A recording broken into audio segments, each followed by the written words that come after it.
మన చరిత్రలో చాలా మంది నాయకుల గురించి మనం చదువుకున్నాం.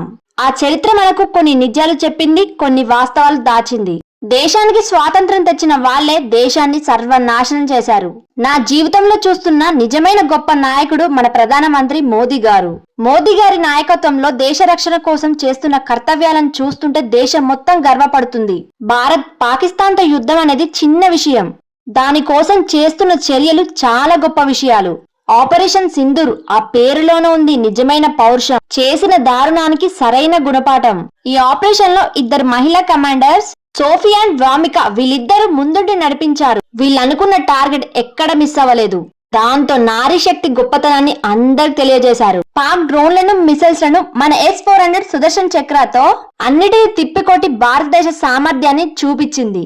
అన్నిటికీ మించి ప్రపంచ దేశాల మద్దతు కూడగట్టిన మన మోడీ గారి నాయకత్వం నిజమైన కుటుంబ పెద్దగా, దేశ సంరక్షకుడిగా, దేశభక్తితో ఒక నిజమైన సైనికుడు లాగా నాకు కనిపిస్తున్నాడు. ఎవరన్నారు భారతదేశం ఇంకా డెవలపింగ్ కంట్రీగానే ఉందని? త్వరలో డెవలప్డ్ కంట్రీ అవ్వబోతుంది. ఇలాంటి నాయకుల వల్ల ఖచ్చితంగా అభివృద్ధి జరుగుతుంది. ఇలాంటి కొడుకుకి జన్మనిచ్చిన ఆ తల్లికి పాదాభివందనం. ఆ తల్లి ఆత్మ ఎక్కడున్నా కొడుకును చూసి సంతోషపడుతుంది. మోదీ గారి నాయకత్వం గురించి మీరేమనుకుంటున్నారో కామెంట్ చేయండి. వీడియో కనుక నచ్చితే please like and subscribe my channel. Thanks for watching.